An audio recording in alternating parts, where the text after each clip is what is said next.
between the two countries. The U.S. shot down a Chinese spy balloon. The Chinese military has made aggressive maneuvers toward American military aircraft and ships, and there have been sharp disagreements over Taiwan. Also in the backdrop, the wars in both Israel and Ukraine, two major U.S. allies with huge implications for democracy abroad. You see moments ago the two leaders going into the building where they will have this meeting. Let's go to Chief White House correspondent Peter Alexander, who's traveling with the president. Give us the lay of the land there, Peter, if you will. Lester, we've really seen what is one of the world's most consequential relationships devolve in the course of the last year. You noted the backdrop to this visit today. It's been really in a downward spiral, and the president's priority, as much as any other today, is really to try to stabilize that relationship as the two men meet today. President Biden will be joined by some of his top advisors, the Secretary of State, the Treasury Secretary, his climate envoy, John Kerry, among those expected to be in the room today. The president expected to press President Xi on a series of issues, as you noted, the close ties China has with both Iran and Russia right now, that combative approach toward Taiwan, and of course, the theft of technology and hacking and trade. We are told by White House officials not to expect any major breakthroughs in this conversation, really just to lower the temperature in many ways. But there is one key takeaway that we're going to be watching for today, Lester, the possibility that these two agree to military communications once again. There has been a collapse in those talks in the last year. Another thing we'll be watching, of course, is on the issue of fentanyl, the opioid crisis, where it's possible that the two announce a joint working group of some kind, that they will come together to try to combat the illegal flow of the ingredients used to produce fentanyl from China. Lester? All right, Peter, thank you. Again, the two leaders have gone into the meeting room. The cameras should be coming up shortly. We'll see them in there in what essentially is a photo opportunity. However, each may take the opportunity to say something we don't know. We'll continue to watch and bring that picture up as soon as they switch it on. Also, there, foreign correspondent Janice Mackey-Frayer, who covers China for NBC News. Janice, give us an idea of the domestic pressures that President Xi faces as he makes this appearance in the U.S. Well, Xi Jinping is coming at a time when China's economy is slowing down and showing some cracks. Youth unemployment is at such a high that the government has simply stopped reporting numbers altogether. There are concerns about the business environment, foreign investment turning negative for the first time since records have been kept, property crisis, local government debt, the list goes on. Xi Jinping is overseeing an economy that is in the midst of a transformation, but he does not want to be the steward of an economy that is in decline. And that's pretty much the driving force that has brought him here.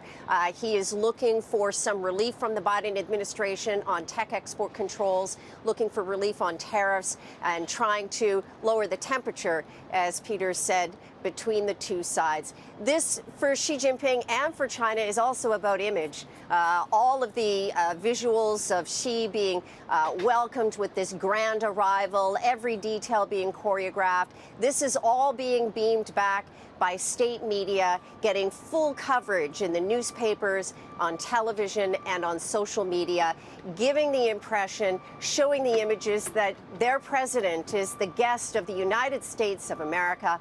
He's been given this wonderful welcome, and that they may have differing views, but they are still at least talking. Lester? All right, Janice, we'll ask you to stand by. Let's go back to Peter Alexander.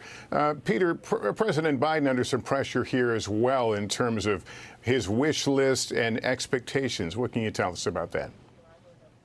Yeah, I think that's right, Lester. The president has received plenty of criticism, particularly from Republicans, as we see inside the room right now. We'll pause to take a listen to the president, if we can.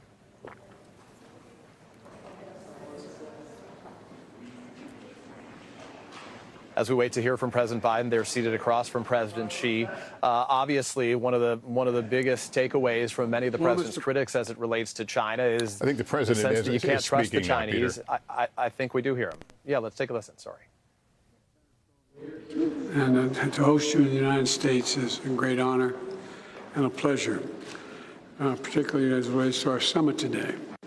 And for the APEC leaders meeting this week, look,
does not veer into conflict. And we also have to manage it responsibly, that competition. That's what the United States wants and what we intend to do. I also believe it's what the world wants for both of us, candid exchange. We also have a responsibility to our people and the world to work together when we see it in our interest to do so. And the critical global challenges we face, from climate change to counter-narcotics to artificial intelligence, demand our joint efforts. So I look forward to beginning this discussion, and I welcome you, and the floor is yours, Mr. President. And again, welcome back.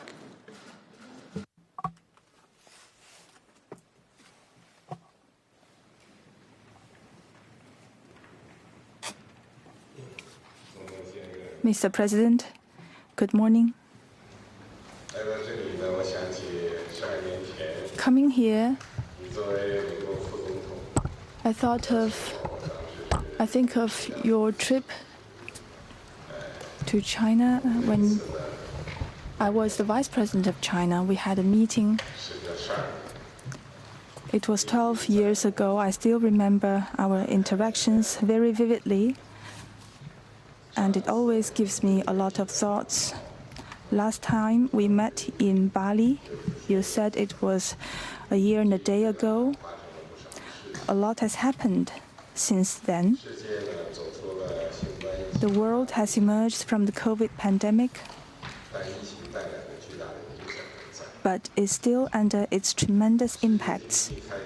The global economy is recovering, but its momentum remains sluggish. Industrial and supply chains are still under the threat of interruption, and protectionism is rising. All these are grave problems.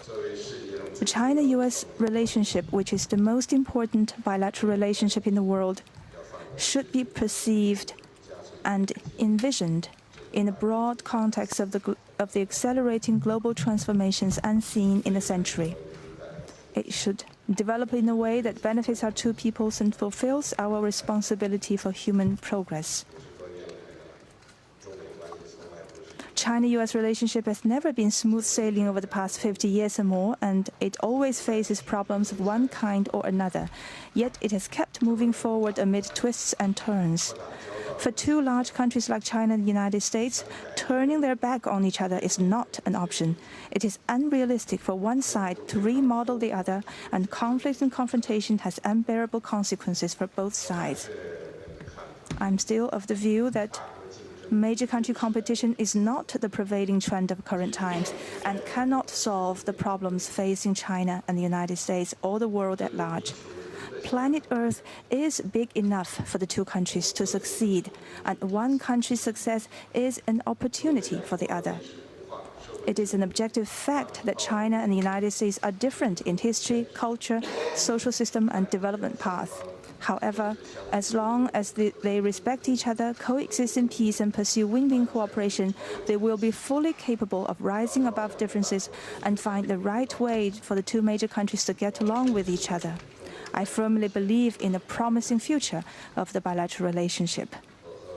Mr. President, you and I, we are at the helm of China-US relations. We shoulder heavy responsibilities for the two peoples, for the world, and for history. I look forward to having an in-depth exchange of views and reaching new understandings with you on strategic and overarching issues critical to the direction of China-US relations and on major issues affecting world peace and development. I wish to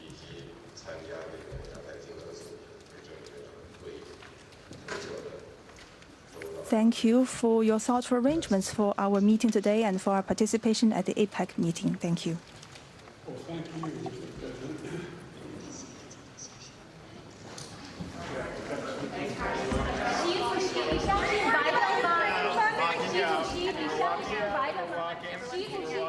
A few questions, as you can hear, being offered to the two presidents. We're going to listen just for a second to see if the president responds. And we're walking out. Everyone's heading out. Start walking Thank you out. so much. Everyone's got to head out. Everyone's got to head out. Everyone's heading out. It sounds like no, but we'll continue to listen. What we just heard, the president of China, President Biden as well, about to sit down for some serious meetings here, but not before striking what sounded, at least initially, non-confrontational, rather warm-toned as they made their official greetings.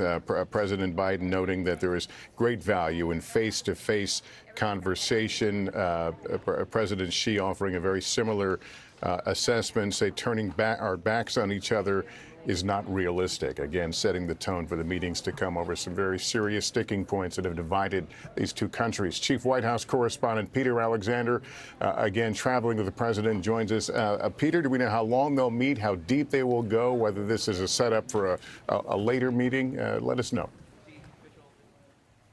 Yeah, Lester, in fact, we will hear from President Biden a little bit later this afternoon. He's going to hold a news conference with the reporters, including myself, who are assembled here. That's our first opportunity to learn what, if anything, became of this visit today. I do anticipate, as White House aides have suggested, that it could be a matter of hours, certainly with translation, that the two are behind closed doors alongside their top advisors today. I was struck in that conversation by the warmth of the tone, but also the acknowledgement from President Xi saying that there have been twists and turns in this relationship, an understatement to say the least. But he said that the planet is big enough for both countries and that one country's success does not need to come at the expense of the other. President Biden saying among his priorities is to make sure that this relationship remains a competition and does not veer into conflict here. But, you know, despite the warm language that the two men shared in that brief visit that we saw on camera, there are some real tough issues that they will need to discuss here. Among those, a point that Christopher Wray, the FBI director himself, made before Congress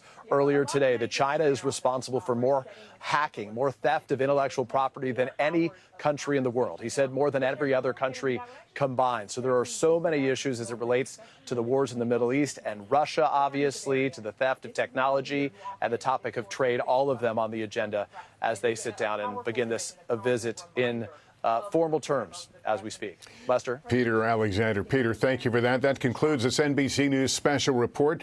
We'll have much more ahead on our streaming network, NBC News Now, online at NBCnews.com, and tonight on NBC Nightly News. I'm Lester Holt. Thank you for watching, everyone. Good day. Ready, load,